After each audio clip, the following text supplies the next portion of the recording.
a providers council meeting. We do not have action items to take action on here today, and there's some dispute versus including we do have online to count towards quorum, but because we are not taking action, we're going to move forward with those of us here in the room today. So we'll start down there with you, Lieutenant H. Zach H., Pinellas County Sheriff's Office, Providers Council. Gabby Holden, CASA. Erin Hatcham, Pinellas County Human Services. Karen Woodard, City of Largo. Holly Harmon, the Salvation Army in St. Petersburg. Sarah Matter, Public Defender's Office. Dr. Christine Cantrell, Pinellas County Schools Heat Program. Kevin Marone, Holy Centers. Yvonne Morales, Fairfield, VA. Kathleen Beckman, Clearwater Council and CoC Chair. Doug Cooley, Pinellas Community Foundation. Amy Foster, City of St. Pete. Rebecca Stevenson, City of Pinellas Park. April Lott, Directions for Living, Chair of the Providers Council. Michael Gelazzo, PERC, Providers Council. Victoria Kelly, HLA. Dr. Monica Lazic, CEO, HLA. Benny Goyaso, HLA. Okay, in the back. Joanne Mercier, Pinellas County Schools Heat Program. Karen Headland, Pinellas County Schools Heat Program. Erica Diaz, Pinellas County Schools Heat Program. He is representing. Yes. Lisa DePaulo, Pinellas County Schools Managing Officer of Prevention. Helen Ryan, City of St. Petersburg. Shawny Stern, City of St. Petersburg. Sam Picard, Data and System Performance. Doug Salvato, PLA. Andy Cole, County Resources. Okay, very good. Thank you very much. Do we, excuse me, April, do we want to introduce the people that are online? Do you want? How many people are online? We can read them off. Okay, how about we would do that? So we have Carol Strickland, Angie Gibney, Cindy Kazowich. We have Ferdinand Celeste, Jennifer Strayek, Joshua Johnson, Laura Wojan, and Tony and Lenny and I are online too, but we're here. Okay, very good. Thank you. Thank you to everybody who is joining us on Zoom today. So first up on the agenda is the consent agenda, which is the minutes from the last joint meeting. Has everybody had the opportunity to review the minutes? And do I have a motion to approve? Can I have a second? Second. Thank you. Any corrections, anything that needs to be changed? All those in favor say aye. Opposed? Yes. In per our conversation earlier, can we please add an item to the agenda to discuss funders chair, our funders council chair? And I think we need to give the floor to Duggan for a few minutes. I'm happy to see you there, Duggan. Thank you. Sure, Thank can you. do that. I apologize, Lenny. I was notified today that Nikki Thompson from 211 Tampa Bay Cares was not reflected as present at the last meeting, and she was here. So can you update the minutes to reflect that Nikki Thompson was here? Okay. Okay, so we will modify the agenda and add Funders Council Chair and give Duggan a few minutes. So I think we should do that right now, Duggan. Well, there. Let me start the timer. Be done with it. Yes, well, it will be quick. I am no longer the Funders Council Chair. I have resigned from that position. I have agreed to keep staying on and be a part of the Funders Council. To serve as our Funders Council Chair. And Vice Chair. Yes, and Vice Chair too. I'll take just chair for. Yes. So, I mean, at this point, right, we would accept nominations. I don't know who's here representing. I know Arrow is here representing funders and Karen is here representing funders. Spark is here. Multi-representative. Probably had last time that we were waiting for clarification on is for our jurisdiction members. We have voting elected officials on the CoC board. I'm wondering if it needs to be a non-jurisdictional person as the chair of funders. So if this board votes differently than the elected official does on the CoC, there's not a conflict with that. Am I saying that right? So we were wondering if it needs to be one of the non-governmental agencies as the I don't know that we. I don't see that as a huge concern. I mean, I think when you limit it that way, you really limit who can serve as a chair. And I don't have as much experience with this organization as many of you do, but as an elected official, we all look at the same information. We hear the same stories.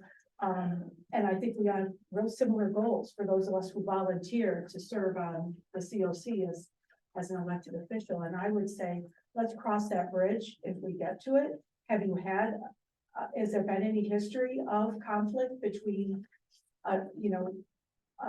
somebody who works for the entity and somebody who's elected?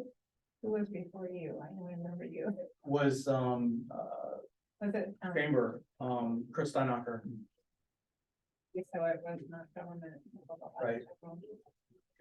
But again, I mean, I think But I guess the question generally is, has there been an issue that has arisen where Funders Council has taken action that then we've had an elected official at the board that disagrees with action that the Funders Council has taken? And I don't, at least in my tenure on the board, I haven't seen that happen.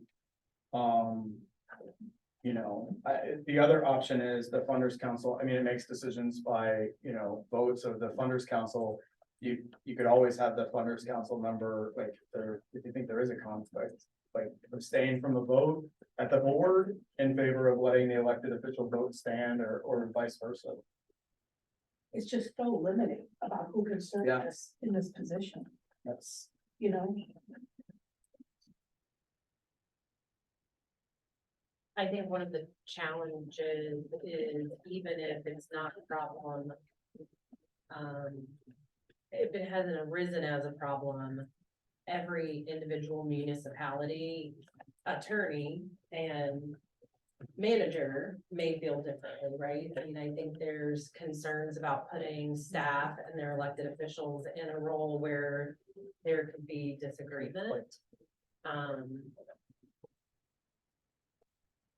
You could really make that kind of argument, because I had this discussion, was it with you about, or someone about the chair of the HLA not being a provider, and you can make this argument, last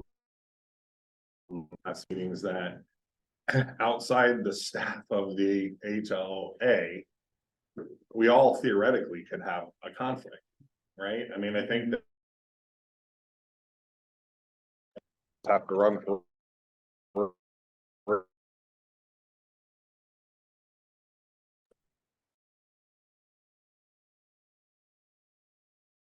we're going to really shrink down who could actually serve in these roles. I know it's a great shock. Everyone's learning to be the chairs of these different committees. No one is knocking my door down, guys. Like, no one is pounding saying. And it's nothing that's reflective of any of us. We're all ridiculously busy. We run agencies, we serve in government, we run divisions of government. Just looking around the room, of course, you got Zach, who does, I'm not really sure what. I just thought I'd take a shot. But seriously, so we're gonna really shrink down this number to is there one person who can serve, and I guarantee you that person will run far away. I mean, I just don't know how we do it, because I think Doug and you, me and was it Kevin, or you, me and someone were talking at something, and it's like, how do we figure this out? Because you have to be willing, B, we have to check the bylaws on both councils and then the board and then everything else to make sure. But we could, and what started the discussion, actually I did, Kathleen, because I had read in the paper that you had resigned to run for mayor. That was, first of all, that was a reporter's writing. Right. And it was poorly written. No, but I said, if Kathleen resigns, does that mean we have to get a new board chair? So it was just a very innocent conversation, but it really gets really convoluted and confusing pretty quick, I guess is the point. So what is the next step forward, though? Is there anyone, because in order to be on funders, this conflict is almost inherent in sitting on Funders Council, right? Like you get put on Funders Council because you are a funder. Right. And so in almost every situation or circumstance, that means that you are going to be in this kind of conflict. Is there anybody actually on Funders Council who doesn't have a city council, board of county commission? We have. JWB. Yeah, we have, which But we do have a JWB representative, right, on, Yes. on the COC, I mean, on the COC board, correct? Correct. So they would be in the same exact So position, we have correct? someone from, Well, no, the foundation that comes from JWB sorry, Duncan, I don't mean to interrupt. I just want to clarify. The JWB representative is Janine. Beth has asked Janine to sit in her stead. on Okay. both, Right. on both the Funders Council and as the board representative from JWB. Yes. Okay, all right. So Janine it is, right, I mean, right, I mean, Not here today. correct. I mean, But that's the problem. That's the problem. I mean, if there's only one person who sits on Funders Council where she would not be in a conflict. And we have, there's a representative from Foundation for Healthy St. Petersburg as well, that so private would not have that same issue, Correct. but doesn't always come and Correct. may not. This may not. The be something that we'll consistency. regularly do. So that would be the other position, besides me.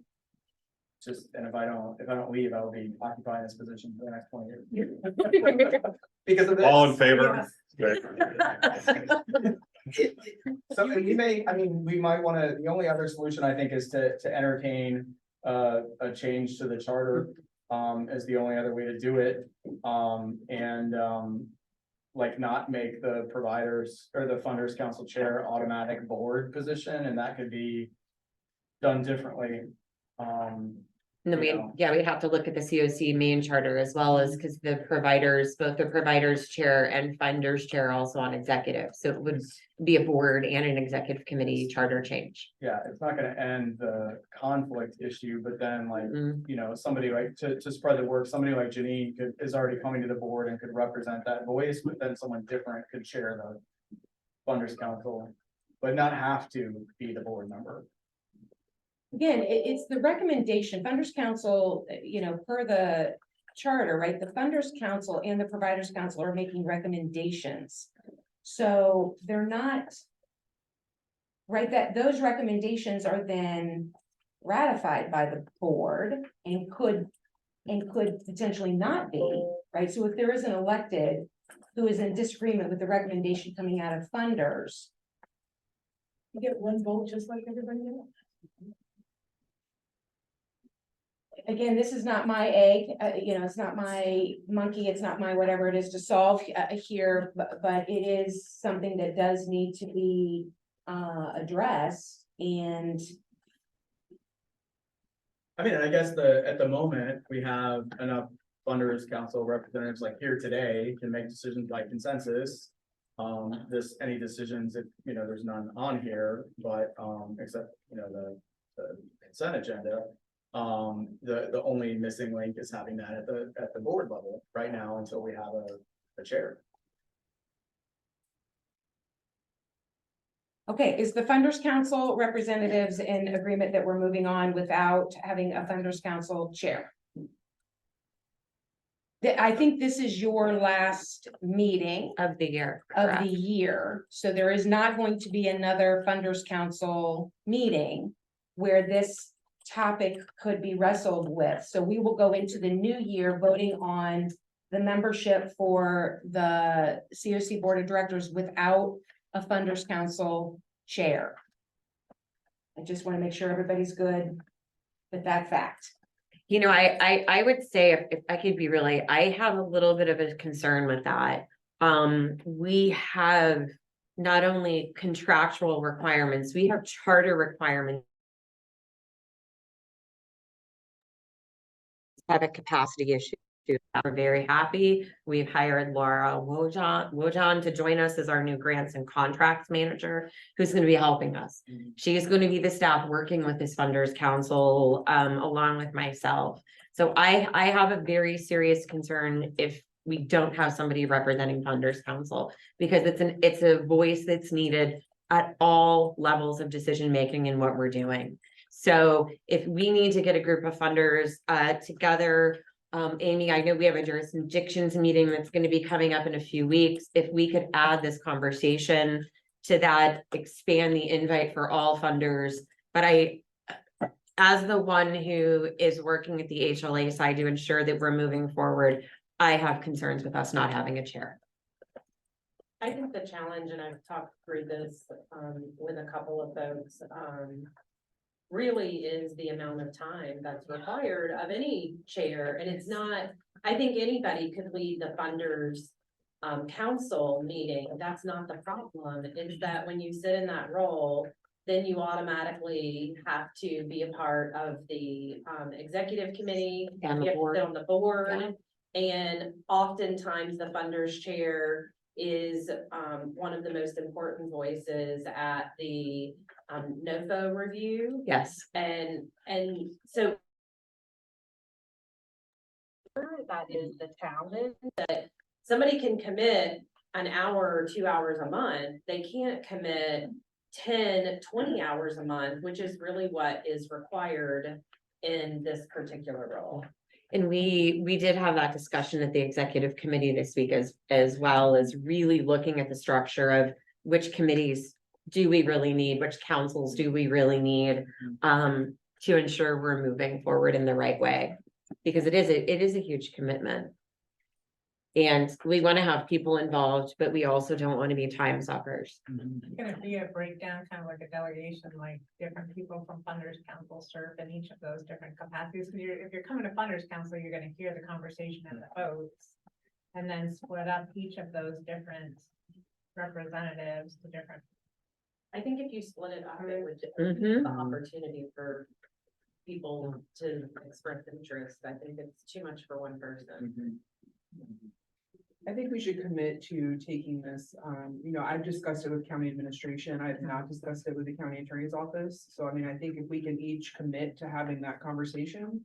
And then maybe having a separate funders council meeting or discuss it at the jurisdictions meeting. To see if we can come up with a resolution. Nothing wrong with a single purpose funders council meeting. I mean, to convene for an hour to talk about it or add it to some of the discussion at the jurisdictions meeting, but I think getting information from your prospective attorneys would be helpful. And on two parts, serving in the role, but also if we delegated this and split it up, Right. would that be a problem? I'm trying to understand the difference between serving on the finance committee and the decisions being made there and being the chair. 'Cause the chair is just the facilitator of the conversation. Decisions being made, if you have a conflict, you're in that conflict whether you're the chair or you're not the chair. I think the issue comes at board level. Mayor, council.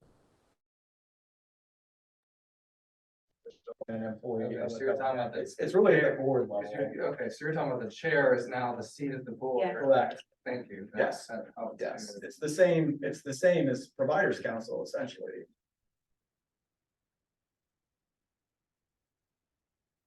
Okay, so I've heard that we're gonna punt this to either a independent meeting that will be called, the Funders Council will call, or we'll go to jurisdictional. I'm not sure how that works, because it's not an official committee of the.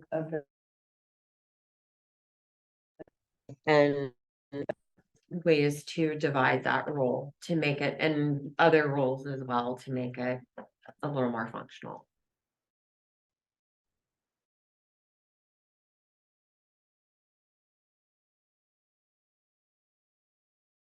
To Monica. Hi, and Ash. The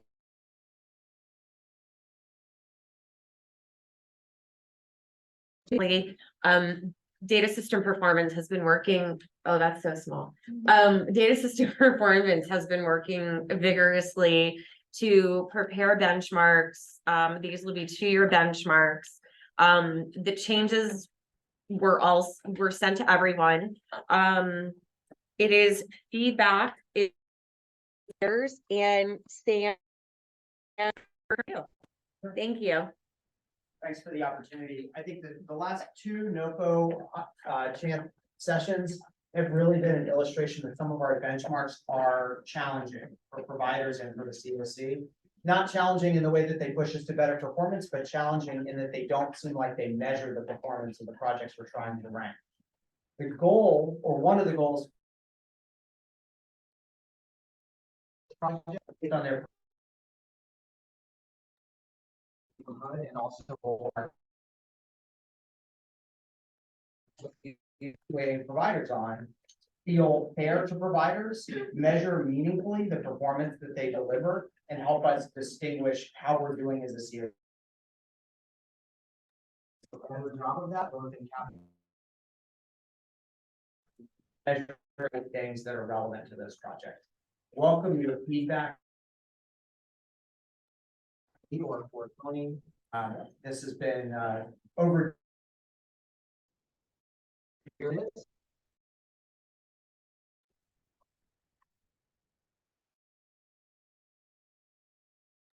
So you are not asking for action here The today? action is feedback, and this is the close of feedback, so we send it out ahead so that you could give any feedback either to you or to the committee directly.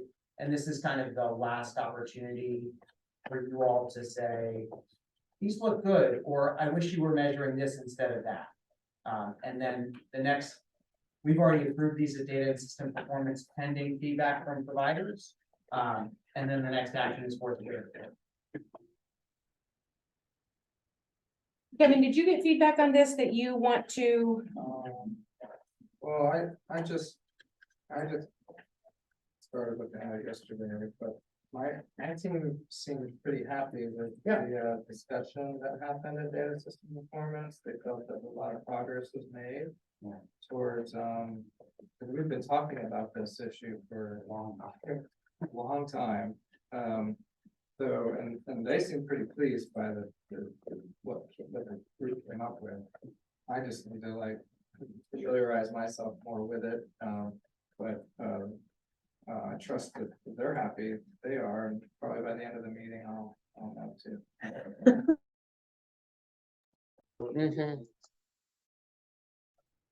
Yeah, and I appreciate it. That's the role of data and system performance. Anybody else have questions about the changes? Amy? I'm just hoping we could get a little more color around the conversations. So I think it's nice that the chart highlights like this one is new, but any, we added these things because any more drill down beyond it's challenging. Not in the last NOFO, but in the one before that, was that for like permanent supportive housing, we had 4 metrics that looked at income, gaining income, and that seemed stupid. Because most of the clients are not going to be gaining earned income at any point. That's why they're in the project. So it didn't make sense as a rational thing to measure and score providers on. Because for have an income. So it does make sense to measure some of those. So we try to streamline, not double measure things so that if you weren't. Yesterday in particular, we had some really robust discussion about Safe Haven because Safe Haven doesn't have very many. Puts a dent in their performance metrics. And this actually, this led to some broader discussion for the CoC later on, is how does Safe Haven balance working with clients with really complex needs, wanting to get them to the right place if they can't be successful where they are now, need to go to an ALF or a treatment center or something like that, but also don't want to ding themselves and ding the CoC for negative performance metrics. So really trying to balance those needs. Thank you. Was there feedback from Brookwood and our domestic violence programs? Because I think this looks like it improves things that we've had challenges with Brookwood. The goal of that program is not to increase income. That's exactly right. And so when we measure that, it made no sense. This looks like it is measuring the things that matter, but I don't know if we got Brookwood to weigh in. Same thing with the transitional housing, rapid rehousing joint projects for domestic violence. They've been clear. It really is about safety and getting into permanent housing. It is not about increasing income. That, did we get feedback from either one of them? I'm not sure if we heard, did we hear from Brookwood specifically? I don't believe we heard from Brookwood specifically, but we did hear from CASA and they were in program. Yeah. Okay. DD. Great, and then CASA is a great example because DD doesn't report in HMIS, so we're going to pull it differently. Was there were a couple of number we were asking for, but there wasn't necessarily a clearly identified data source. As you all who have done NOFO probably remember, there are things that get filled in for providers on the application and then things that you fill in. And it seems like not great accountability to have providers filling in a number that could come from a number of different places. Just, it opens into questions that don't need to be asked. So we wanted to make the data source really objective so everybody knows what the source of truth is. I think this, you know, this has been a conversation for a long time, because I think, you know, quite honestly, I just doesn't really fully understand the work that is being done in some areas. Because of the performance measures. So even if we change this internally with programs, aren't those factors still there on the, you know, that's the reason we've had it, is because these are system performance measures, regardless of what program the person's in. If they do poorly there, it's gonna affect the overall operator system. Yeah, That's still correct, right? Unless there's been some movement with HUD Right, to because they ex- require. to exclude certain projects from those measures. Yeah, that's exactly right. We definitely took a careful look to see what we could, because the things that we can adjust in terms of our measures and the things that we can't, because they come from HUD. The things that HUD asks us to measure, we have to measure. So it's adjusting where we can and then leaving it where we have to. I really think our job is really hard, all of us, and I think there are ways that HUD gets in the way of that. And there are ways that they facilitate it. So trying to work with them as best they can. And I think you're right, Kevin. It's what we say, we just want to make sure we're not double penalizing. We can't get rid of other things that have asked you to report that are burdensome or things that are, but what we can do is make sure that we're doing as little as possible to penalize you for something where you're doing the right work. And also on the other side, making sure that we capture measures that would say, we have a lot of really high quality providers here, but what if we had a bad provider? How would we know that? And would a bad provider come in and score great on the NOFO and take funding away from a provider that's been doing work for a long time really well?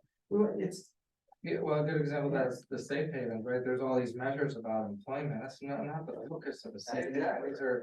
These are broken people, and what is really measuring effectiveness of the safe haven is the fact that they're not going into jail, they're not going into crisis hospitals, and they're getting moved to permanent housing, and they're no longer emaciated and you know, about to die. That's what's important about a safe haven, but that's focusing on, you know, that 40% of them are getting increasing their earned income. I mean, Yeah, we can't fix that, but just the fact that I kept them alive for another week is good. It's a miracle in some cases. So my question though about that is us changing that, back to Kevin's original question, right? Us changing that, because it certainly makes sense and we can agree to that.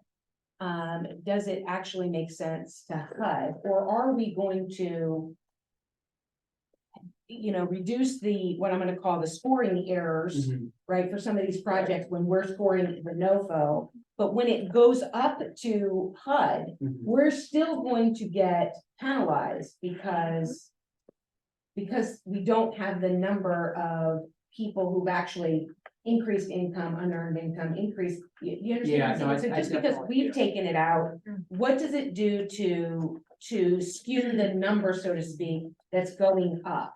Yeah, I guess I don't have the whole answer to that. Okay. What I would say is changing the benchmark doesn't change the fact that HUD, we still have some of the same problems we have that, in terms of the things that we have to report otherwise to HUD. Yeah, What this does is it allows our NOFO process to be better in terms of being data driven, in terms of reality, not just saying we have scores, so it's data driven.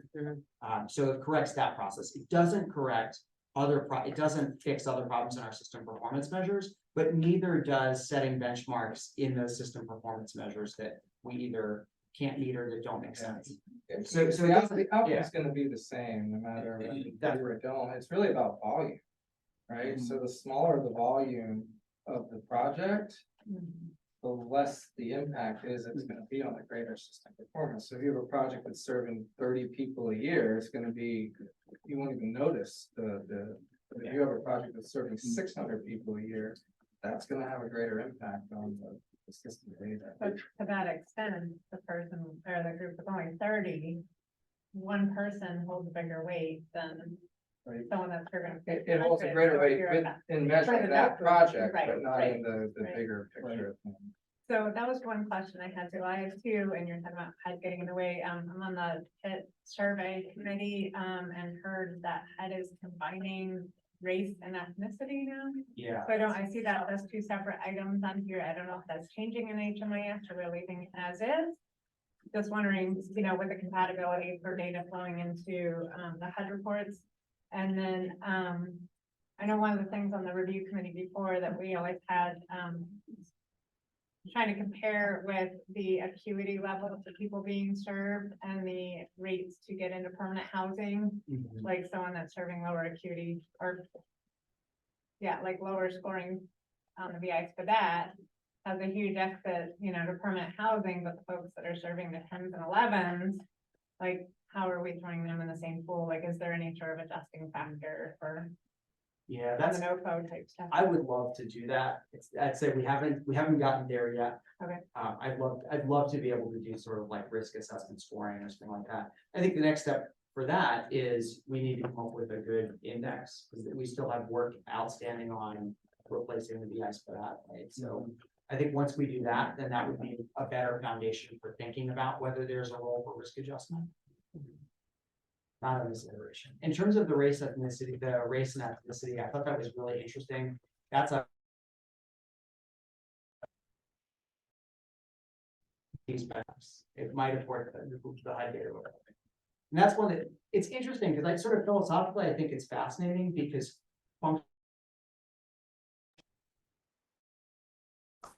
kind of makes, because we think about how disparities flow in our system of care, in our system, people who are most affected by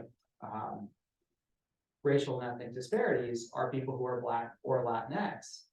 And so it always makes the data weird that Latinx is ethnicity and race is, so I see what they're trying to do with it, but functionally it's going to be difficult. So.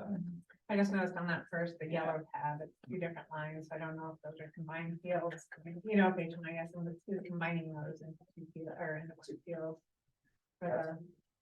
Can we give an answer to that one? Yes, I do. When we started doing the benchmarks, actually, we approved them back in July.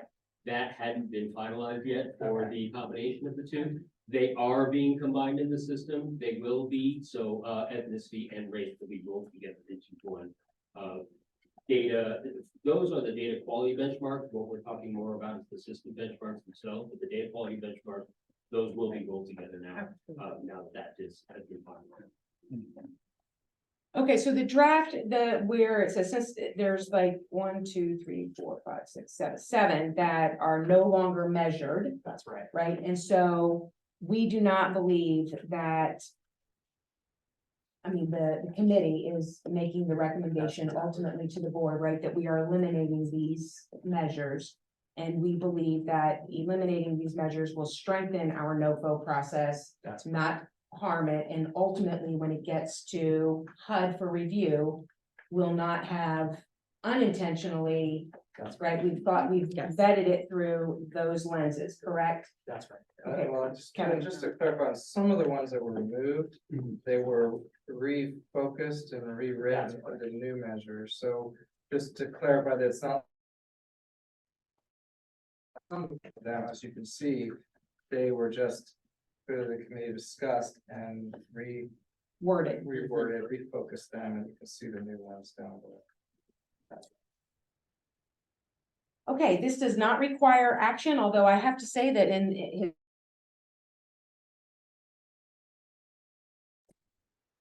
his committee to the board, is that correct? And That's it's just making a pit stop here without action.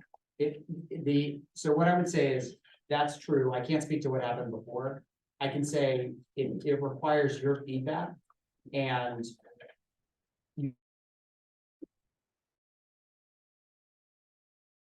there are things here that you would like to recommend differently or ask us to take another look at, we will definitely do that. Your recommendation is really important. So it's feedback, serious feedback, not feedback like we're gonna check the box that we talked to you guys. It's like, Sure. we really want to hear what you have to say. If there are challenges.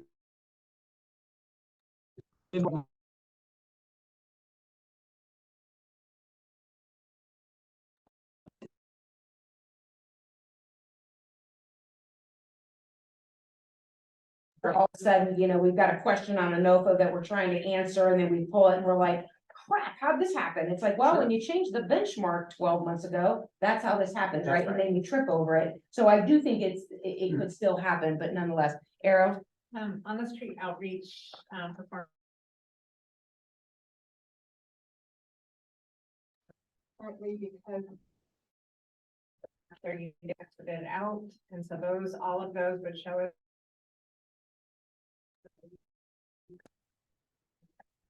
I didn't know if it was also for assuming there's.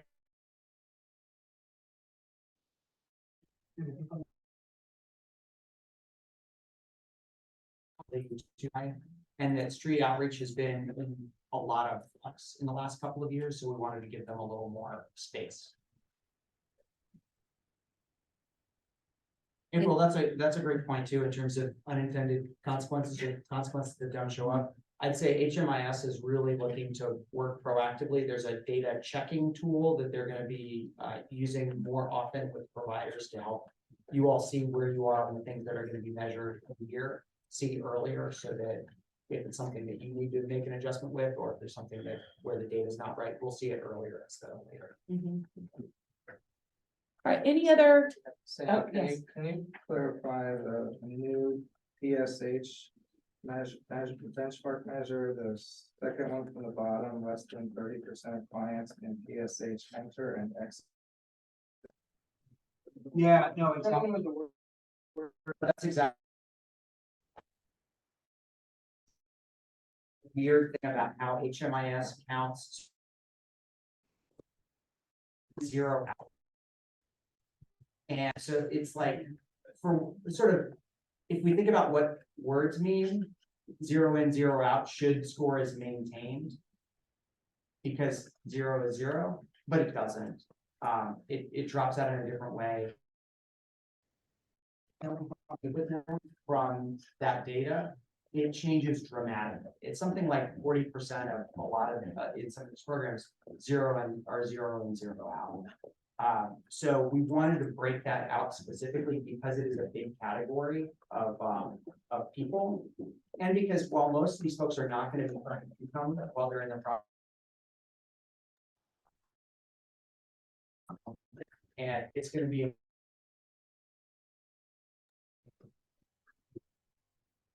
Are they independent, so less than 30% enter with zero income, and then also less? No, it's because if they enter with 0 and they gain income, then they score as gained income. Okay. If they enter with $1,000 a month and they leave with 0, then they score as lost income, and that is fair.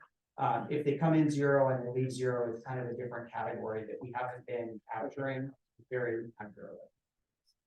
I don't know if the language can be cleaned up or clarified there, but it referred to the same client. The same client. The same yeah. client has nothing in and nothing when they leave. And so what we're saying is that the less than.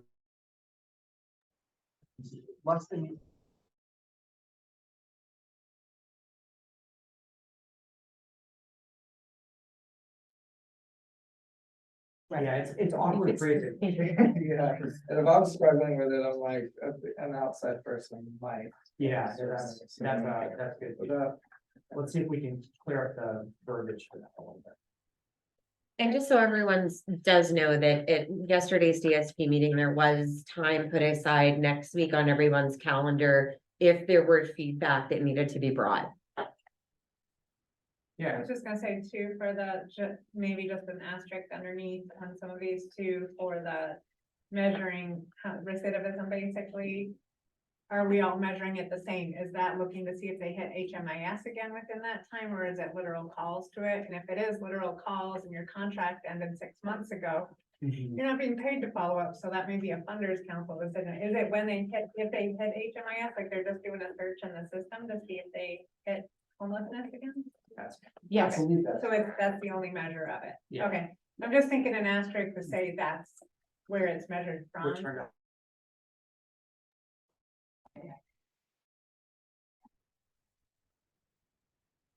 And I see we're separating out family permanent supportive housing. Yeah, we've gone back and forth on that a lot. But the measures are the same, it looks, I think if I remember right, the measures are a little bit softer for families, just speaking to how difficult it is to have a family in terms of the cost of housing and the number of available apartments that are bigger than 1 or 2 bedrooms. And if you look and the family doesn't stay the same, so a husband or a wife leaves, then that potentially impacts the score as well. If one person returning, does that mean the whole family returns? No, you count the individuals.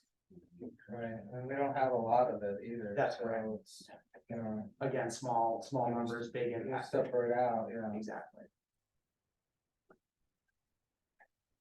When, if this gets approved by the board, when's the implementation for this and how does that fit with how people are currently measuring stuff? How that's a good question. The implementation is a good question. Tony can maybe speak to that. Yes, so once the benchmarks are approved, they will be the benchmark for this fiscal year. So they will be used for this year's meal based on the information we have. I do know that could possibly be an issue since you're looking at what we did last year. Towards the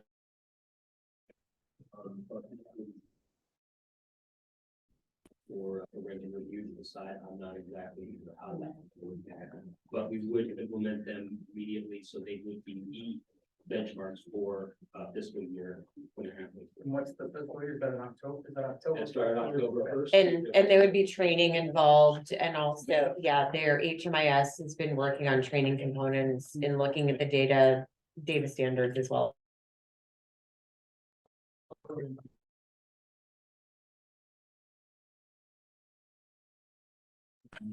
So we'll be working, our team is working on with the providers on that.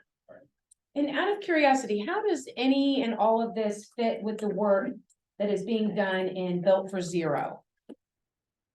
Like, does it, right, you know, I don't hear much about Built for Zero.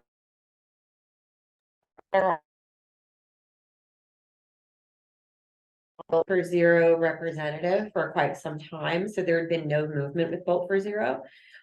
We just got reassigned a new individual and our staff member, Suzanne Boland, is going to be that Built for Zero person. So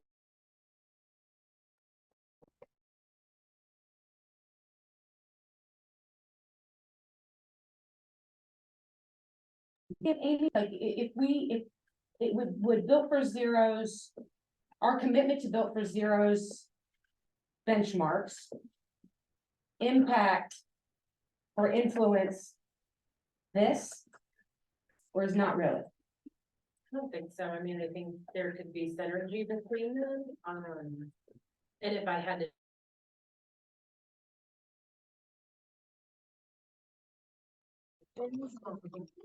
yeah. Okay, very good. Does anybody else have any other questions, comments, feedback in particular that we want to share with Sam to take back? This is going to the January 5th board meeting for vote, is that correct? November 3rd. Oh, November 3rd. Oh, Or it's no, come- If there are, yeah, so if there is.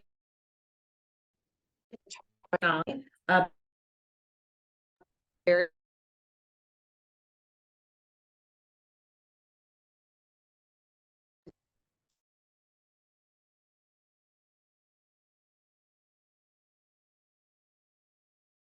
for the zero in, zero out. Clear, and then a note just about recidivism, that's calculated, but not changing the benchmark. And just thank you all for your engagement and for your staff members who are on our committee. It's been really a huge help. Thank you, Sam, really.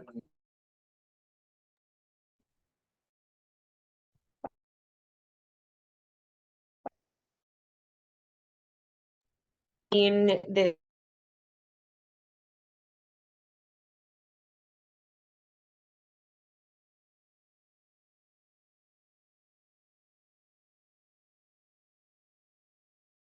apply for 500, over 500,000 in DV bonus money, which is great. There were some additional investments that were applied for and approved by the Review and Rate Committee for system level enhancements and performances. So I know that you all have heard me speak about our workforce development position and also our the coordinated expansion funds, if received, from HUD to really look at how we can provide more support to providers across the board. With the HMIS expansion, it includes a data entry person for smaller organizations who have a problem with doing data entry. So we're thrilled about that because again, thinking about system performance and data, what a wonderful opportunity that we could provide as a continuum to smaller agencies that may not have someone to do some of their tracking. We did have some reallocation of funding. And obviously we did provide we had also this year a CoC bonus, so that provided us the opportunity for some additional funding. We learned a lot this year, definitely. And with that in mind, one of the things we've learned is that we can all on our side can do a better job of helping prep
Okay, so do you feel like you covered NOFO? I do, and I wanted to ask people.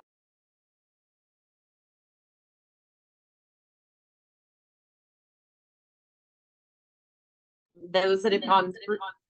Sorry.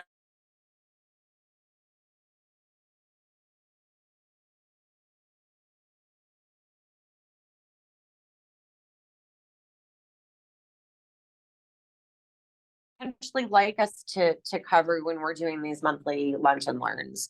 That, and if you do, please email me, let me know. I mean, we want to make this a really true learning capacity building process, not just for current providers, but other providers that maybe doing great programs that we don't know about or scared to apply. So this will be something that we're going to be doing at the HLA monthly. I think one of them is to help organizations understand what their intervention type is.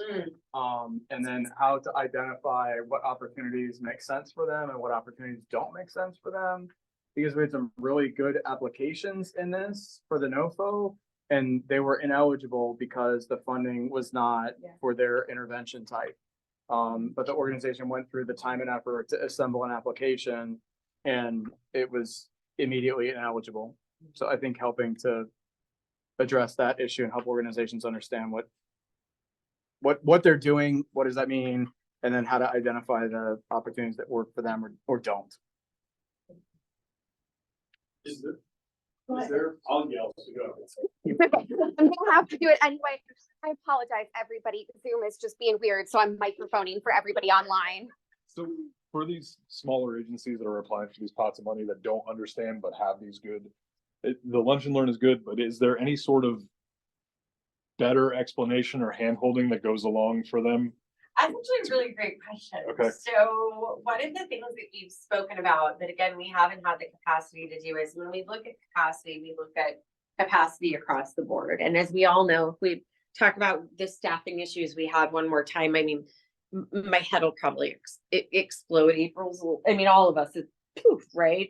So part of what I see and one of the things that we've been actually having a conversation with Freeman, who did our PIT report on, is how can we provide some better training to some of these smaller nonprofits to go for other funds specific to homelessness and services.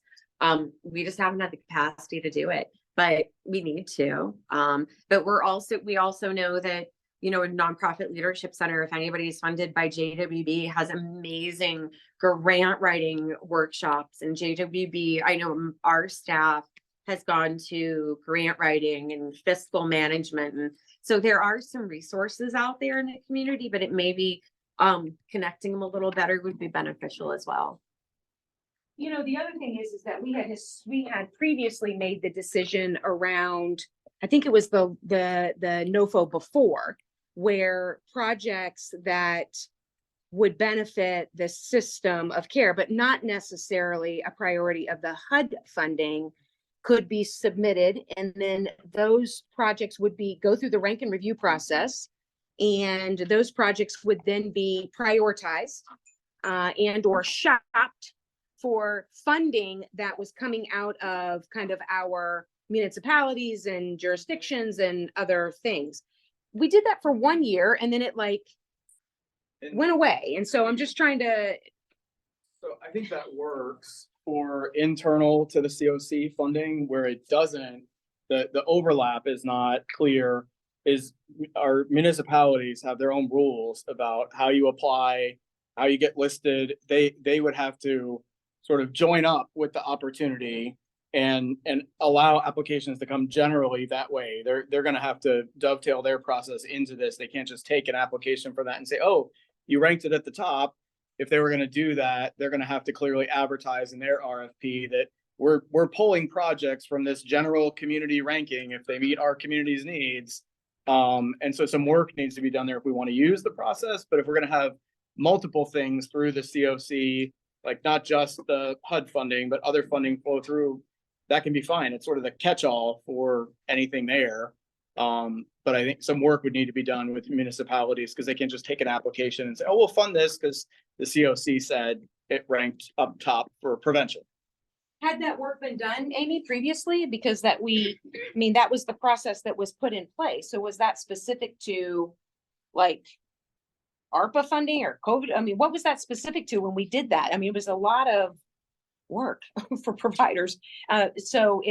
You remember what I'm talking about? I mean, so the process really was that it wasn't this last pass note, the one we just finished, but the one previous where, everybody was asked if you had good ideas, right? Some of these projects here.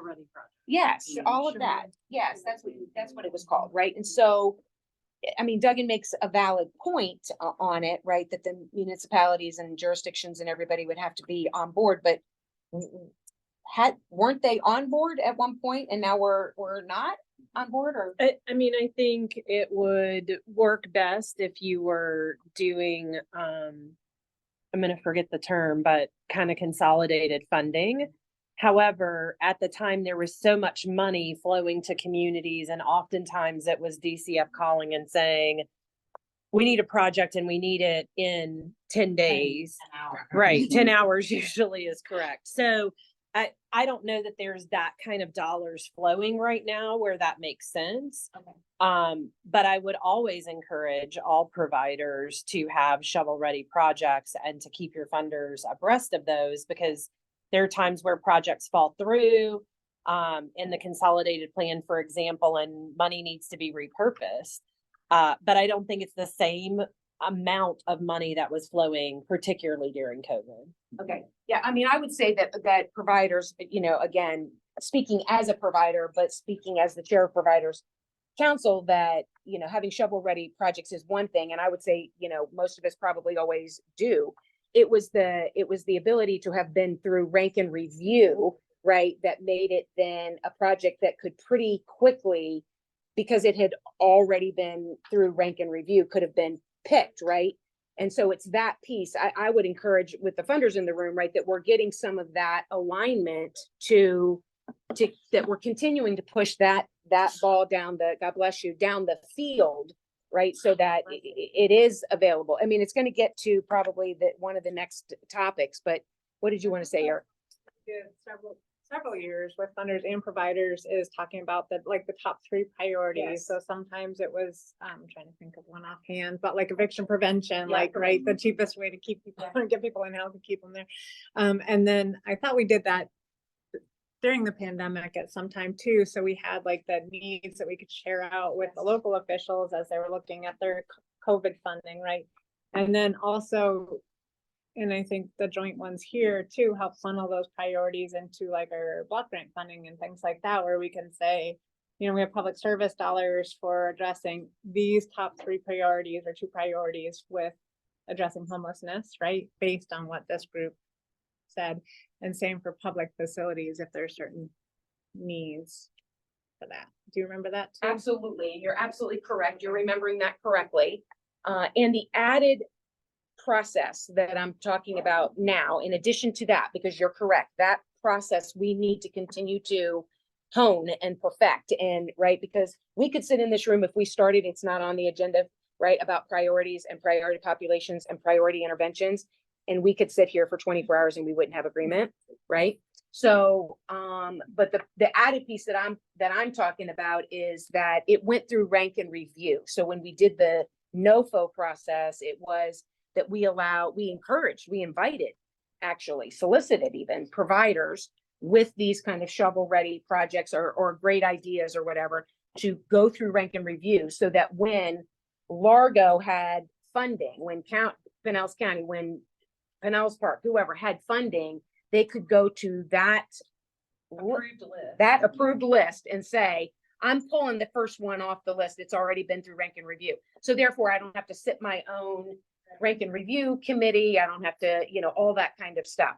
And I'm just saying, I think we need to continue to circle back to that, because I'm assuming it takes providers weeks, months, right? A lot of man hours to put proposals together. I'm assuming the same is true for our funders, that it's putting the proposals together, putting the rank and review committee together, going through that whole process, right, is a 6-month process or something. If it's already gone through a rank and review, we could eliminate that part of it. I think that's what the jurisdiction thing that we're gonna focus on, was looking at ways to align contracts, but also maybe discuss some of those topics too. I know there was some funding, like I think ARPA, you had to have your own process or MOUs in place, but a lot of other funding, as long as you can show a formal process was done, there is the room to kind of piggyback on that process. So that might be one of the things jurisdictions need to talk about, which funds could do that and which ones can't, and see if we can align those maybe.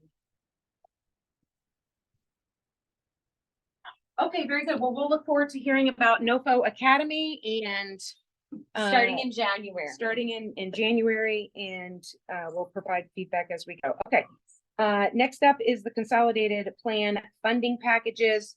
As you know, we have this meeting in October as a joint funders providers meeting intentionally.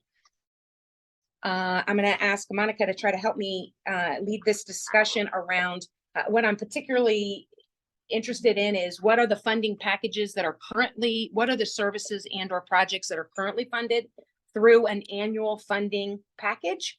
And are those, I don't know what that list is. I think I'm aware of a handful, but you know, we need to be in a position where we're giving feedback, I'm assuming, to the city of St. Petersburg, to Pinellas County, to Largo, to others. And what we had decided, right, is that our next meeting, which would be scheduled, I think, in February or so, We will have ready the to be one. way too late, like it's right now, right? And so if somebody can help me, funders in particular, Monica, lead this discussion, like what are the current projects funded through annual funding packages? Right. So, well, there's quite, obviously there's quite a few. We were a little delayed. I'll own that. We were working on a list with the new jurisdictions group. Unfortunately, we'd experienced another staffing change at HLA, which was, Carly had left us. So we have Amy's team very graciously helping us put together a detailed chart, which kind of Arrow was describing a little bit earlier, of looking at all the funding going on currently, including DCF funding that flows from the HL, comes from DCF to the HLA. And we know on our end, we've completed all of our state Pete funding. And right now we're getting ready to work on the one pager I discussed with Chuck and Joe Riddle that we can then bring to the board on, okay, here's what's going on that we need to ensure that we maintain funding for. And I think this also piggybacks on a discussion we had before of trying to make sure, like, for the consolidated plan stuff, when there's plan updates and there's an opportunity for community commentary and public comment into that, although we have people that sit at this table that are involved in that process, because people like Joe will be here for, Funders Council, like that is not necessarily the mechanism for us to provide feedback as public comment on those plans as to the priorities. And so we need to, and it was suggested, it was Commissioner Peters who suggested we jointly send a letter, it can be the same letter to everyone who is doing updates to their consolidated plan during their public comment period, if we can't get up and participate in the meeting, that says these are the priorities for funding when it comes to homelessness and housing from the CoC, and the providers and the funders are, collectively in the community have set these priorities. We would appreciate you, including that as part of your planning process, so that we can officially get on the record our priorities in the consolidated planning process. We have missed that sort of with I think an assumption that because people are here, they give the input, but that's not how it works. So what I will say is that I think the consolidated plan discussion that you've just recapped for us beautifully is separate from the, kind of these decision packages that are going before the Board of County Commissions, City Council, and others. So I see them as two separate things, although eventually maybe they would be able to dovetail, right? But so, for example, Karen, there was when Commissioner Seal was here with us, you know, we advocated loudly and Commissioner Seal picked it up to fund a decision package went before Board of County Commission. I'm going to forget the year, right? It was prior to the pandemic, but it was for, I believe, $300,000, right? It was for emergency shelter, which then got converted to some other words, by the way, but it was, if we pulled the record, it was emergency shelter for families. It went for scattered site emergency shelter, I believe, to include hotel. It was awarded to St. Vincent de Paul, $300,000. Is that a decision package that goes back every year? Is that one that is now a recurring funding? It depends on how it's put in. So decision packages can be put in as recurring or non-recurring. So that decision package is recurring in my budget.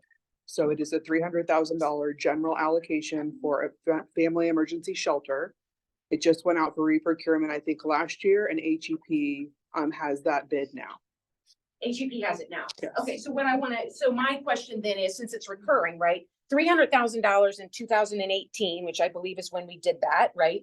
$300,000 in 2018 is very different than $300,000 in 2023, right? And so what is the process for a decision package related to something that is recurring, for example, to be increased?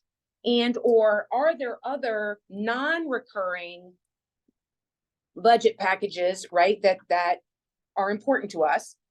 That, I mean, that's what this meeting is supposed to be about, right? So my frustration is that here we sit, it's October, and if we don't have the discussion right now, right, and the funders in the room, I'm frustrated, right? I'm frustrated right this very second, because I'm like, so what are those decision packages? And if we have to, before 3:30, say, right, we want them to continue to go forward. We want to ask for an increase, right? We have, again, I just, you know, everybody knows that my passion is in particular is our littles, our children, our families, right? We have families coming out of the wazoo, right? I have no place to put them. It seems like it's a crapshoot right now in terms of who's got them, where they are, or where they're sleeping. I mean, it is horrendous. So I'm like, well, surely today we're talking about that. Surely we're going to talk about a funding package that's going to somebody, to everybody, that says we need emergency shelter for families. If we can't build 40,000, I think was the last number I'd heard, right? We need 40,000, maybe it's 440,000, I don't know, houses, right? If we can't do that in the next 6 months, we got to do something. And so where am I doing that? Am I doing that here today? Am I saying to, who am I saying that to today? And what do I need to do in order to get that moving? I mean, if we can tag it on to, I'm assuming if we said to HEP, would you support us tag? I don't know the process, right? But can I tag it on to something that's a recurring project that we want to ask for consideration, that it would go from 300,000 to 3 million, or what's the process? So I would say there's a blend. So historically, those did go through commissioners. That still can happen. They'll end up going back to the department. And so we will have to evaluate what we can and cannot recommend. Oftentimes we meet with CEOs for projects that we're working on, and there's a discussion on, does there need to be an increase or not? So I can say last year I brought a 10% increase to social action funding. I think it was the only decision package that was approved for the entire county. And that was approved based on the need. And so we can have the discussion. It just does go back to looking at our current budget. And there is a lot of discussion around budgets remaining flat. I mean, there's a lot of discussion about that this year. So I don't know if we increase one, it may be the recommendation that we decrease another. So it may not just be a general increase to one program. But there's not an application process. So there's not, historically, my position would get letters from various members in the community saying, this is a new project we would like to fund. Could we advocate for it? Sometimes those were decision packages that were put through, and sometimes they were not, based on the department director's assessment. Right, but what we have all agreed here for the last, I don't know how many years, right, is that we weren't a part of that process. It wasn't that somebody, one of us sent a letter to somebody that may or may not get read. It was that we were coming together as a group to say, this is the funding package that we want to move forward. The case with the emergency shelter, right, is a perfect example of that, because we then got, right, we had Commissioner Seal as our representative who then carried that for us. It wasn't going to your position in a letter and somebody got to read it or whatever. Commissioner Steele brings it to the budget process, and it does go to the So department he director. brought it back around. They all go back to the department directors for review. So one thing we did during the pandemic, because we knew there was all this extra funding out there, is we agreed on what the priorities were, but there was a statement of need that was put together that had the data to back it up. And so it was something we could all use. I don't know if it was with the jurisdictions group or this group. Do you remember? You're nodding. I just pulled it up in front of me, so I'm happy to share with whoever. But so it's got the tables and everything like that shows, you know, the increase in families that are getting, you know, into the homeless system that are even waiting for shelter, or, you know, the spike in individuals, whatever the needs may be. So you have the data, for example, or we have the data when we put that request in that says, you know, this is from joint group and this is the data to back up what we're asking.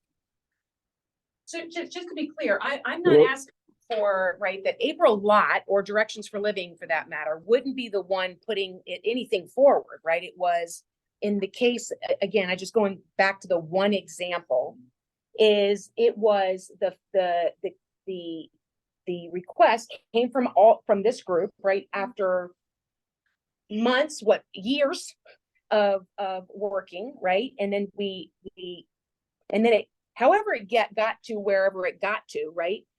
It got there.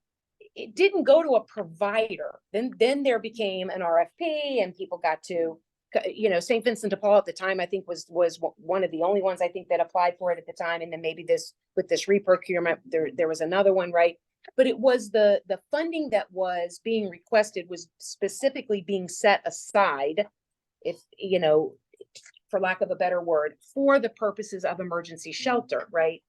That's the kind of thing we're talking about here. It's not for a particular provider, it's for a particular issue that we're trying to elevate and address. If there's something I'm hearing from Karen, I don't know about our municipality if it works the same way, but I'm hearing from Karen that if there is something this body wants, $500,000 more for family emergency shelter, we make that decision, get basic information to Karen, and then she can help us formulate what the ask is, what other data you might need, and you're gonna run it through the budget process, and it's gonna happen or it's not gonna happen. And if we decide it goes through Commissioner Peters, because she's the representative here, it's coming back to Karen anyway. And so might as well just get it to Karen and tell her from the CoC, we think X is a priority for funding beyond what you're already funding. We need more money for X. And it will survive or not survive the budget process, but it can go right to Karen. Amy? Hello. I mean, a couple of things that I think the group needs to think about is one of the significant investments that the city made with its ARPA dollars included funding for a scattered site family shelter.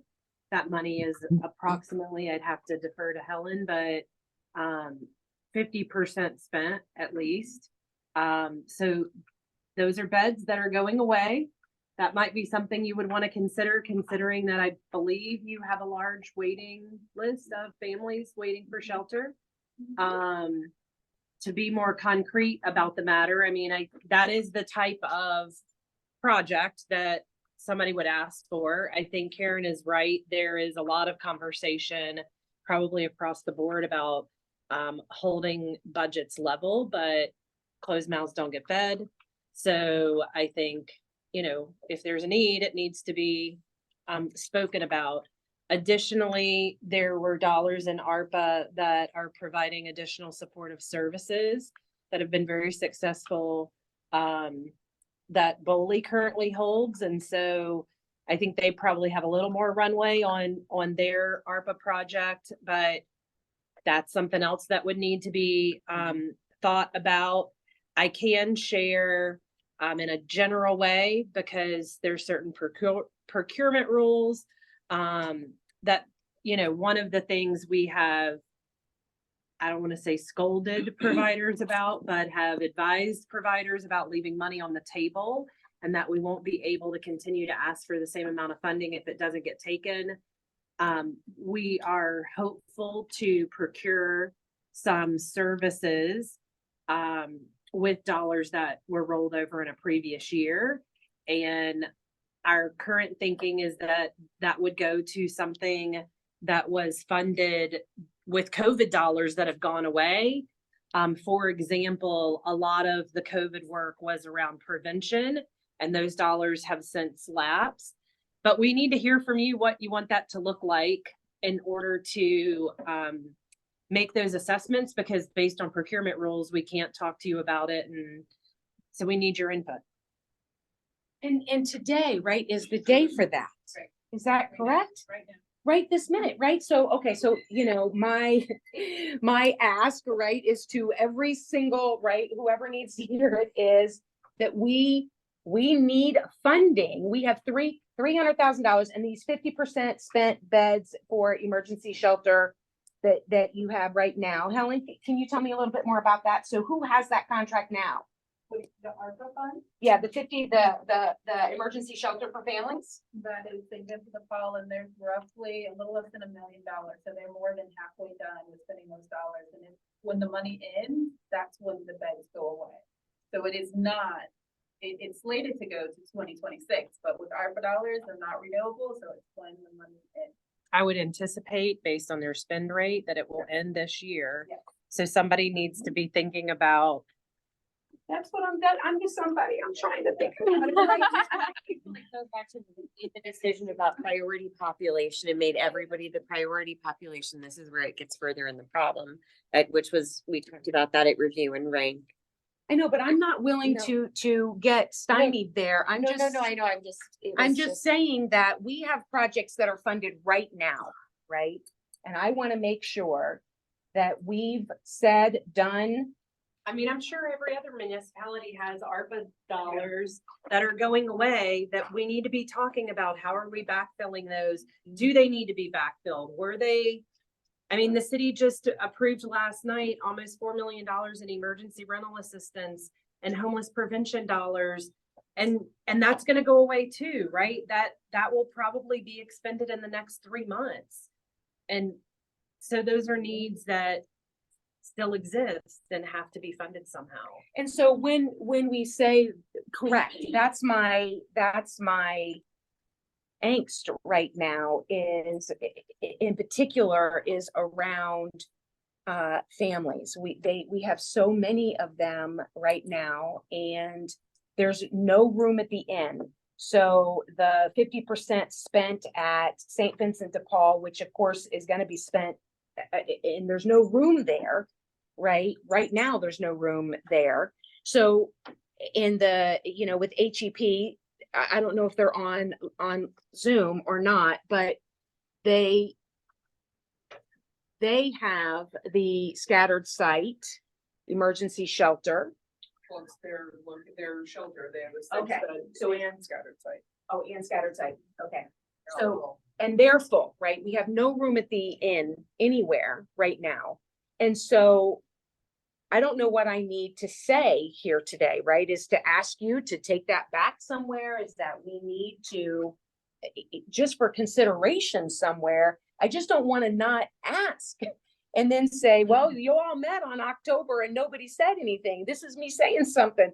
Tell me what I have to do. I'll do it, right? To say, we need for sure, and I don't know what all the ARPA funds are covering right now, right? And what will then soon go away. So I don't want to suggest that I'm not concerned about everything and everybody. I am, but who I am particularly concerned about is our babies, our littles, our children, and their families, who right now it is coming from everywhere and I have no place to put them.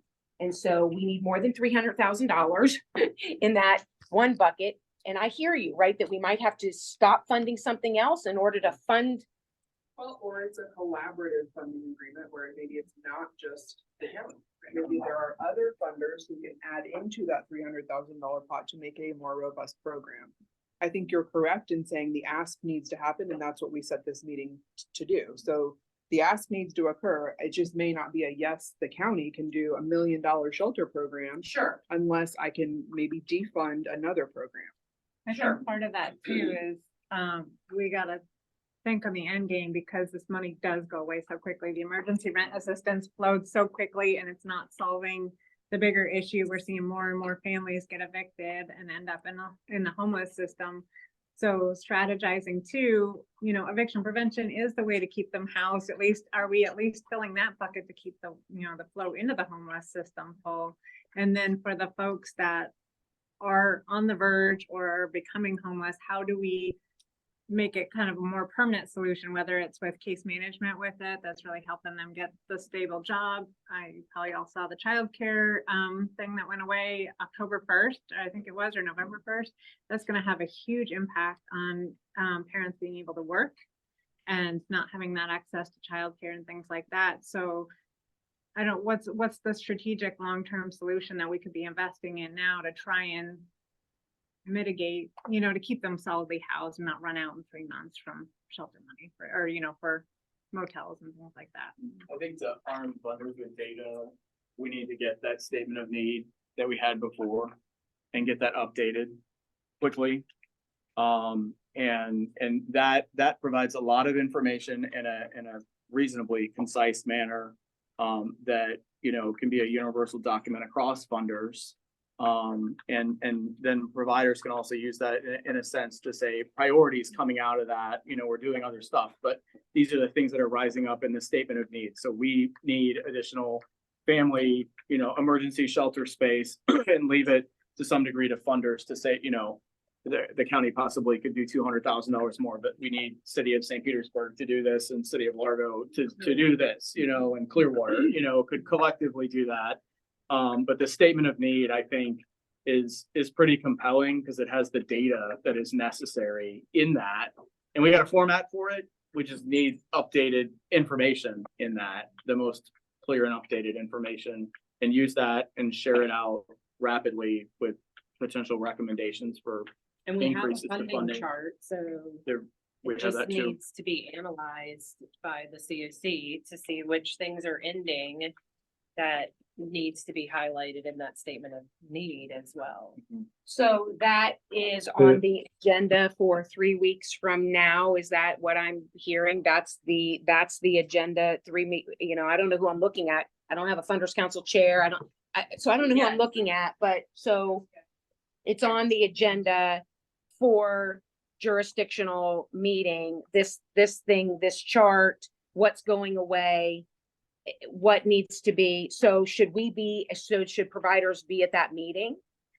I mean, I'm just trying to figure out how I get the information to The right people. the people sitting in this room to say, how do I, tell me, I don't know what to do. What do I need to do? Hello? Right? Hello, Matt? To get this for consideration, right? That it's being considered for the emergency shelter. And I appreciate everything you said, Era, right? We need a long-term strategy. In the absence of a long-term strategy, we've got, I don't know how many littles and bigs and littles on the street right now, right? And so we're gonna have to figure out the emergency shelter aspect of it while also trying to figure out the long-range game plan of it. Some of which is completely out of our control, right? Like this rent. I understand we want to keep budgets flat, but the inflation, right, and all the things, right, are not staying flat. And so I don't know what to do with all that, but I didn't want this meeting to end because that's what this meeting was for, is to say this. Hello? And I don't know what I'm supposed to give you or write down on a piece of paper and hand to everybody, but I want to do that. And if I have May I to be interject? jurisdictional, I'll be there.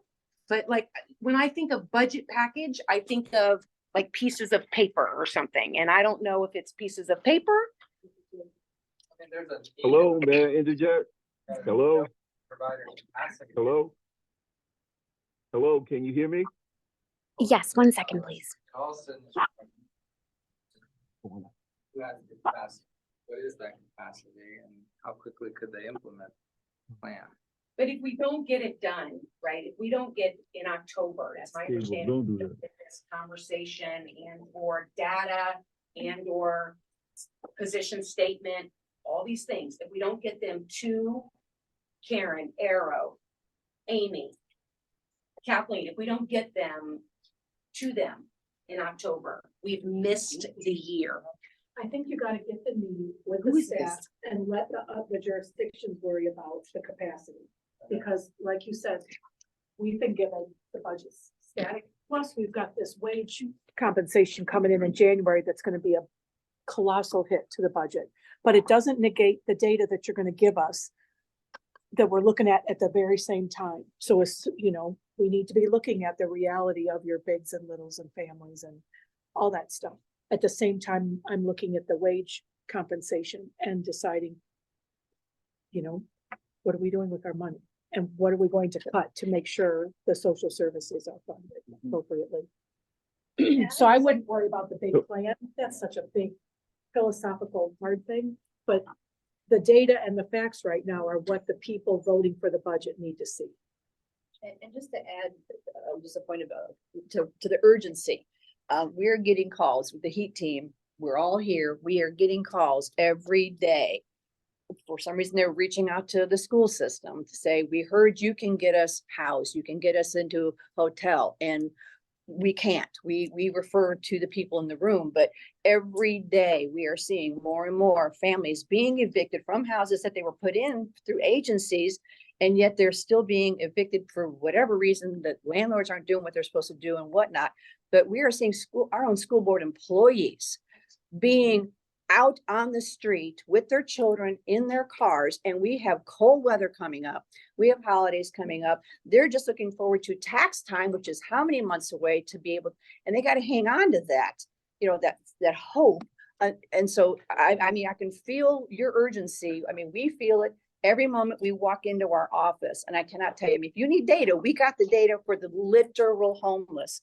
You know, they're hopefully on that prioritization list, but not all the calls we get, do they say, oh, no, we haven't called yet, or I haven't called because, or whatever. So there are probably even a whole lot more families that are not on that list that we're getting in the school system and getting these kids in school so they can get into housing programs. But the data and the need is there, and you know, we can help in whatever way we can, you know, with data, which we already have through a prioritization list. But I just wanted to emphasize the urgency and what's it going to take. Hello, may I interject? Like to speak. Joshua? Yes, ma'am. Joshua Go ahead. Johnson, City of St. Petersburg. Yes. I want to interject that the consolidated planning process begins for most jurisdictions in January. So what you all would need to do is put your various applications together and be ready to submit at that time, because federal funds such as CDBG, Home, ESG are not, you cannot put them on hold. You have to spend them in the current year in which they are obligated. So you would have to be ready to submit your application for whatever it is to your respective jurisdiction in January. Thank you, Joshua. You're welcome. Yeah, piece of paper, I think what would be helpful is not necessarily need a top statement of need, but what is the need as agreed upon by the group? So is it that we are prioritizing funding for emergency shelter, and that's it? I mean, and then we can pull the data together, and then every municipality, JWB, anyone that's budgeting can take that and say the CoC's recommendation is that they're prioritizing emergency shelter for families or individuals. Everyone needs to consider that. I motion that I can't make a motion. Can somebody make a motion that we would be putting this statement together, which is emergency shelter, we would be prioritizing for any new money or new funding considerations that we would be prioritizing emergency shelter for families, of which we have almost none. None. So, I saw motion. okay, so we have a motion and a second. All those in favor say aye. Opposed? Okay, so now what do we need to do? Finish your sentence. What do we need to do now? We need to, I think that needs to go to all of the funders. So there are funders that are not here that also are going to be creating budgets for children and families as well. We will pull the data, we will get with you, Dr. Cantrell, to get the most recent school data, and we will submit it over to you within, like by the end of next Friday. Because we have the capacity. By next Friday, we will send to all providers all the data specific to emergency shelters for families. for families. For families. So it doesn't need to go to me. I Well, mean, do if you come to me providers and I not say- want to review it before we send it to funders? Are you guys okay if we just go ahead and forward it on to funders? Yeah, I just feel like Okay. the clock is ticking on us and we set this meeting, I've said that now 5 times. We set this meeting specifically for this conversation and I just, I know I keep looking over here because you guys are the only funders here. Is that, is that, I just want to make sure that we've done whatever it is that we need to do. So I think the minutes or the statement of need or whatever you're calling it, right? We need to put it in and then we need to submit the data with that to you guys and to funders. Again, I don't have a chair, so I don't know who I'm sending it Just send to. it to you. I mean, it's to all funders. All funders, When is the next COC board meeting? November 3rd. And then executive committee possibly. I think it just needs to go by letter. Whatever it is, needs to go by letter, signed by the COC board chair. This is the decision. And with the data and send it to every funder. okay, let's do that. Okay, is everybody in agreement that we do that? Yes. Okay. You send it to yourself. Well, we need the power of those voices. I'm just gonna tell you as an elected official, I would just speak from my experience in Clearwater. I need you to stand up there and speak from the heart about hearing those families every day. We need a variety. I've had Nikki Thompson come and speak, I've had, Amy had come and spoken. I have different people and But you need, Crest Lake Park with a family standing there. that's my part, yeah. 2 Fridays ago. Mhm. So also, we talked, I think at that meeting we had during the pandemic, when we talked about this, we were talking about how to also incorporate our other faith-based partners in the community to really work on helping us get families and individuals housed. We talked about having some, here's how you can help in a meaningful way to get somebody into permanent housing. And I think this topic definitely speaks to their hearts as well. I think we had even mentioned almost like an angel tree. Like we have a 22-year-old mom with 2 little kids that needs, 1 or 2 bedroom unit. Let our nonprofits even put it out to their members and see if anyone has a unit that's available or extra space they could put them up. Like they may step up to the plate and have some of those, okay, they found a spot where, they need beds and they need some dishes and things like that. And they're gonna pull together too. And I don't know if you have seen the Pineapple Project. But they're really pulling together to make it feel like a home for families. And I think we could capitalize on that. You see like the GoFundMe, a family is living in their U-Haul, said 40,000 raised overnight in a GoFundMe for this family. So I don't know if there's any way we can work on strategizing in the broader faith-based community to try and help address this. Because we don't have enough funding in the jurisdiction to do it ourselves, nor does it get them permanently housed.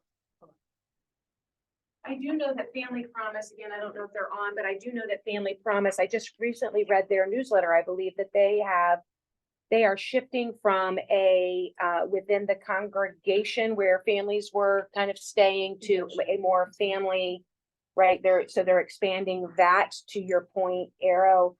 So I do know that Family Promise is, attempting to do some of those things within the faith community. I agree.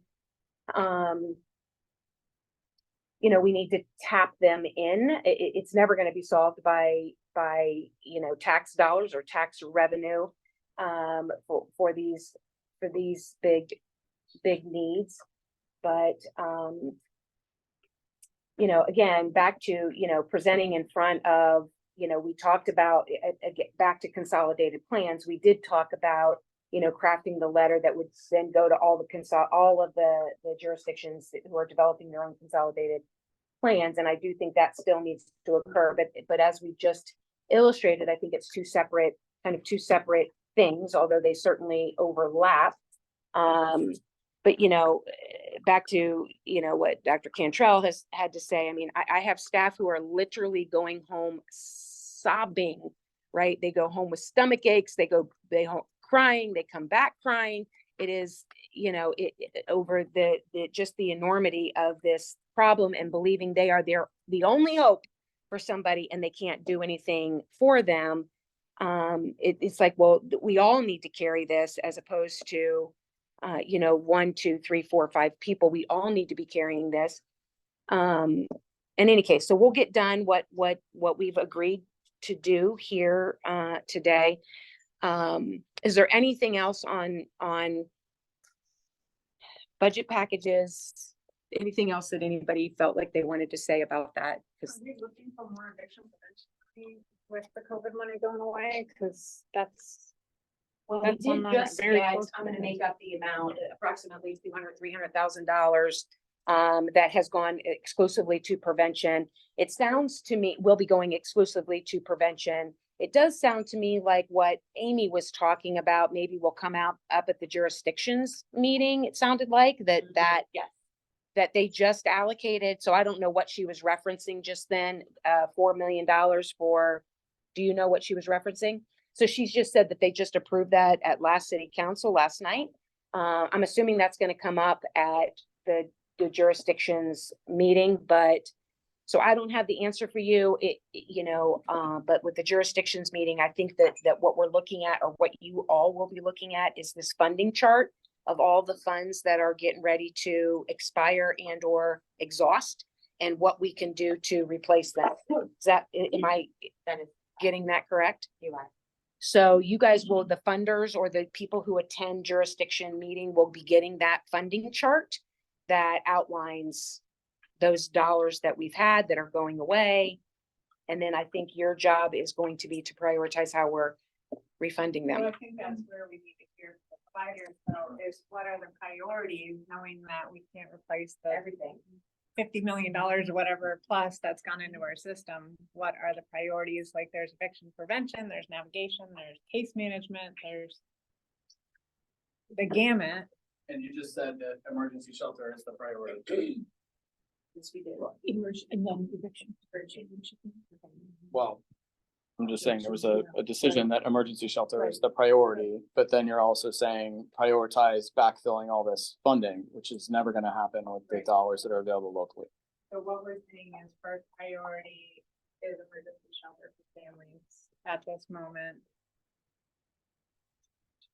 Right, so eviction prevention, not a priority, like the top priority is the emergency shelter. If you had one bucket of money, that's where we should be focusing. Just asking to make sure for clarification. Yeah, I mean, I think it's a fair question, and it gets hard to answer, right? Because then when we start saying, well, eviction prevention or long-term strategy, right? Certainly not ever becoming homeless is the best strategy. We are so far beyond that at this point because we have so many literally homeless that. When you're answering this without a dollar. Correct, right? So if we knew a dollar amount, we could. That's why I asked, right? Should providers be invited? Historically, we are not invited to participate at jurisdictional meetings, right? We can have a 1 minute, we can speak 1 minute if spoken to or something, but. A public meeting, that is just a, This was what we were deciding today. that Right. we were all together. right. We've got That's- providers and funders in room here. You're gonna have the same discussion at that meeting if everyone comes to that meeting, so. Like, okay, we said at this meeting, these are the priorities. What funds do we have and how could we meet those needs? So that's what jurisdiction, this one needs to tell us. These are the priorities. Can you not put some money in both buckets? Can it only be one? That's not what I meant, like, how much money do we need for our emergency shelter, and then how much money is available, because you won't know the answer to that question, so you know how much money you need for the shelter. and then how much money is available. I mean, you could add 5 options to the table, but if there's $100,000 available, it ain't gonna fund it all. But the other thing with priorities, for example, I've been meeting with developers on affordable housing. We know our seniors have been filling up our shelters. So that is a big thing that I bring up when I meet with developers. Have you considered the sale funding at the state level for senior housing? So if I know those needs, it's not just the direct allocation to that, but it filters in. What about childcare vouchers for our kids in the summer? Like, it could filter into all sorts of different programs, but we need to know kind of what those. We gotta tackle in different ways with what we have.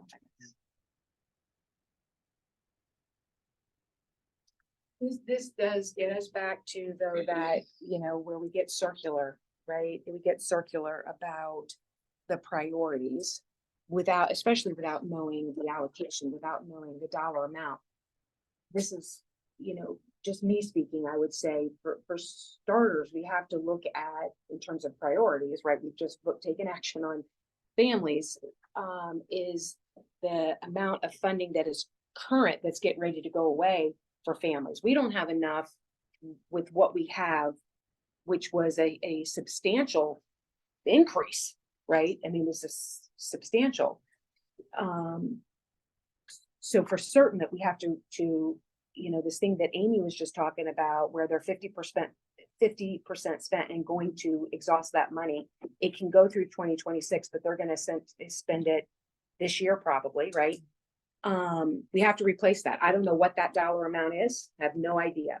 Also, we can send out a statement to our elected officials at the state and federal level as well to support getting more money into the different programs too, or like, you know, the Medicaid got cut off. There's a legislator, There's no, going to speak at the legislature and next week. so we're seeing this huge volume of families in there, you know, hey state, these are how ways that you could be helping us to address that, or these are the impacts that are happening when those funds get cut off. We had started that discussion with the chart here though. So, you know, I missed the last meeting. I'm looking at the chart that was sent out to the jurisdictions to complete, which is not what you're talking about. So the chart that we've been asked to complete is funding cycles and what's allowable. We have the other funding chart, the update. That is the one that lists every funding source, what it's being spent on, what's remaining, and that was sent out previously as well. But we talked about doing that here in this meeting, not at the jurisdiction meeting, 2 meetings ago. Because we brought it up and we had a big discussion about drawdown versus spent. We were supposed. Talked about it at the last meeting. Yeah, we did go over it at the last meeting.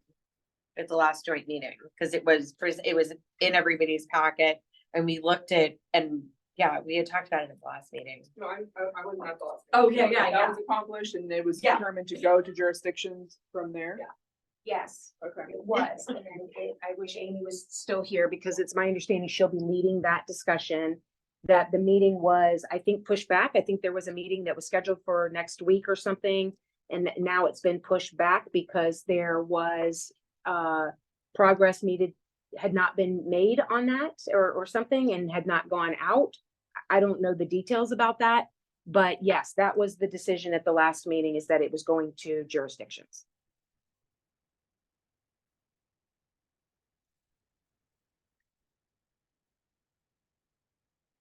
Okay, other discussion. I have one that has nothing to do with funding, but I'll wait until we're very, very done. Okay, are we done with this agenda item and we are moving on then to public comment? Victoria. All right.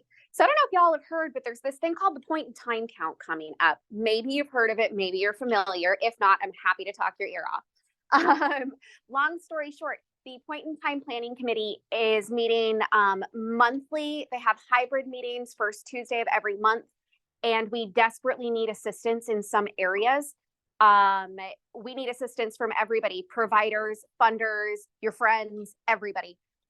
So we need help, especially in our training subcommittee. We need to make sure all volunteers are trained. So if you have a staff member who is great at this, please send them my way. We are also always looking for assistance planning new areas to deploy folks in.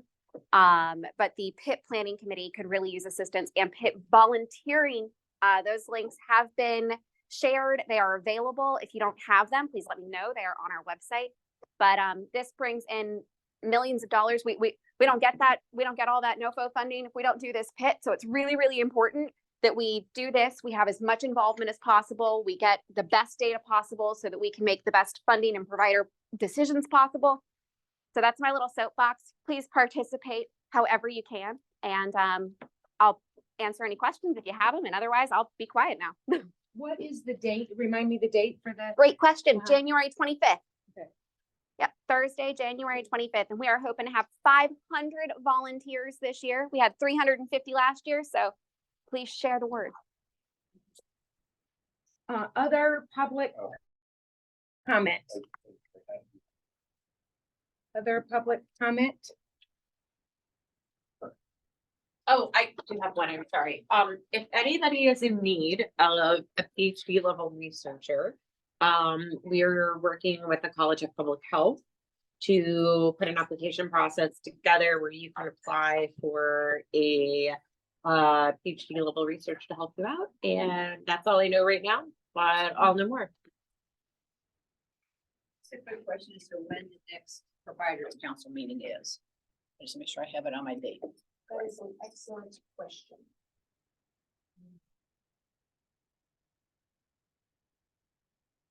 Are you all working to get a school board member? Eric and I even talked about this in Orlando.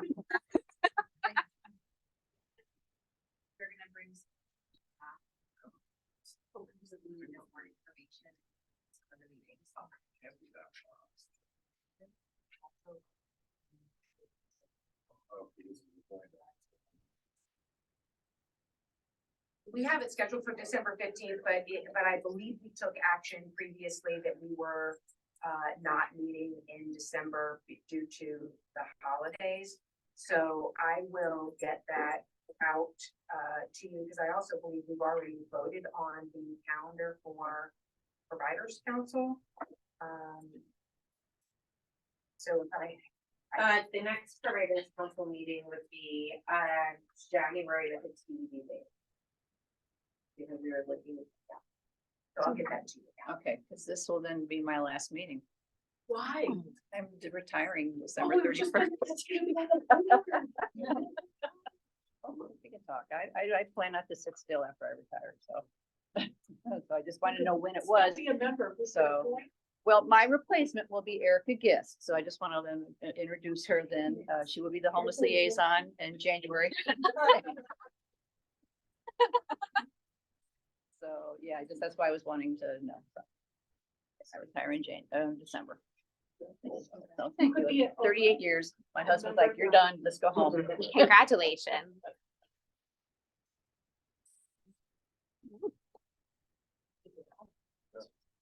Okay, well, we appreciate everything that you've done and contributed to our littles and their families.